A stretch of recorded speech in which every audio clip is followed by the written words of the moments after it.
To everyone's huge surprise, a non-partisan mayor of a small town has been chosen to challenge Viktor Orbán in the 2022 parliamentary elections in Hungary. In the first ever primary elections in Hungary, he won against candidates like the mayor of Budapest and the vice president of the European Parliament. The father of seven, who defines himself as a right-winger, conservative and practicing Catholic, has emerged as the candidate of a very broad party alliance made up of right-wing, left-wing, Liberal and Green parties, an alliance forced upon the opposition by the electoral law passed by Fidesz. We talked to Péter Márki-Zay, mayor of Hódmezővásárhely and the joint opposition candidate for the Prime Minister of Hungary. Péter Márki-Zay, welcome to the Global Conversation. Greetings to you and the viewers. We were wondering, what does the blue ribbon that you and your supporters wear mean? It's the blue ribbon of accountability and anti-corruption. We believe that the biggest problem in Hungary for the last 30 years is that Hungary has become a country without consequences. That in an election here, the real question most of the time is who's going to steal and how much. We believe that we must now have an election after which no one will steal. Corruption must be abolished, and we want a country where corruption is not organised but fought.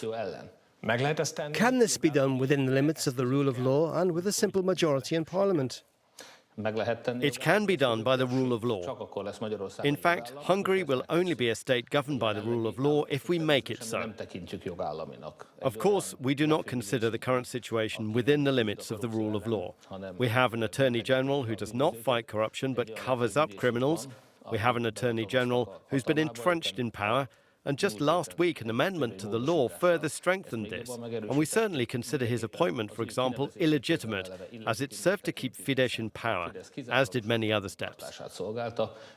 Under the current Hungarian constitution, and indeed under the old constitution, the pursuit of exclusive power is unconstitutional.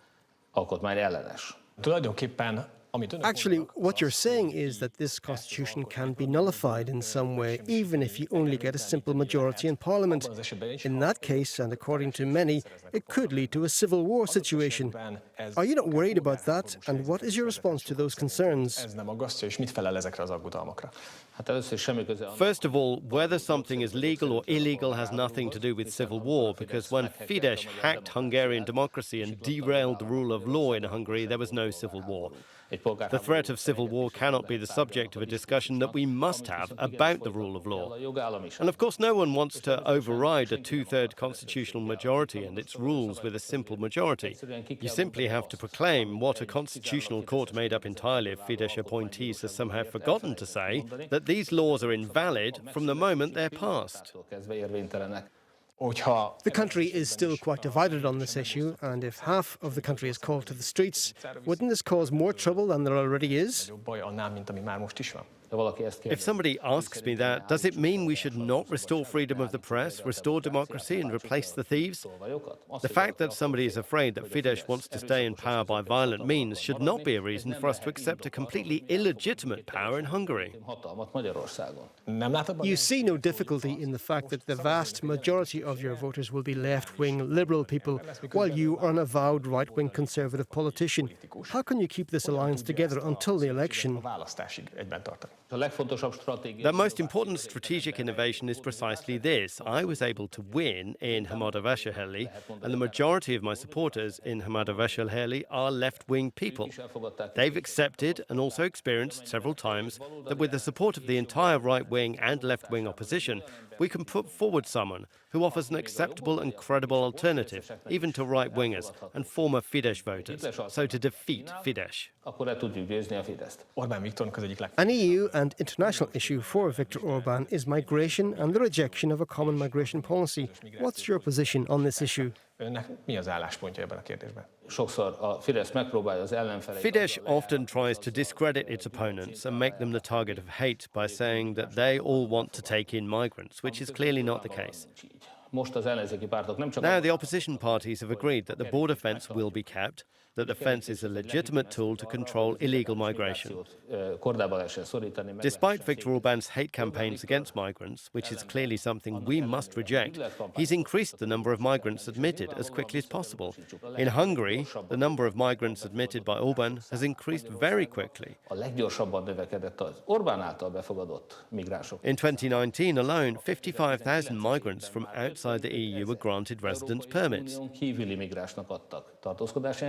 But what is particularly outrageous to us, and the new government will immediately review this, is that Orbán and Anton Rögel's circle has granted 20,000 migrants residency permits under a resettlement bond scheme, and some of these migrants include some who were internationally wanted Islamist terrorists and criminals. The practices that Orbán has been pursuing must be stopped and changed in every sense. No hate campaigns, no inhumane conditions for people and families for any reason, and at the same time, the criminals and terrorists that Orbán has taken in must be removed from the country and the European Union. How would you relate to China and Russia? Well, on the one hand, with friendship and brotherhood, there's no question about that. And also, Western countries and the United States have trade relations with these countries. On the other hand, the big difference is that these countries are pursuing their own national interests in trade relations, while Viktor Orbán is only looking at corruption when he pursues relations, and he's betraying his country and the European Union. What we need is an honest leader with integrity, not only for this country, but also for the European Union. A leader who will not betray the European Union and NATO for Putin's sake. There have been similar political stories to yours in the region. There's Klaus Iohannis, who became the Romanian president, and he was an outsider. And there's also a similar story with the Slovak prime minister. But I could also mention Emmanuel Macron, who has successfully created a major party out of France's political centrism. Do you follow any of these, and is there anyone you see as a role model? We follow them all. We are extremely proud when an authoritarian or corrupt leader falls in any European country.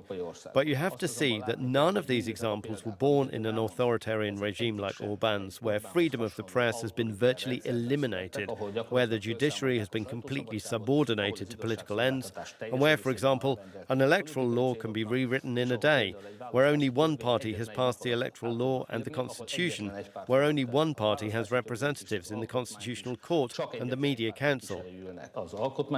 What we're seeing here is so authoritarian, so built on propaganda hate campaigns, it's going to be much harder to win here. Thank you. Thank you.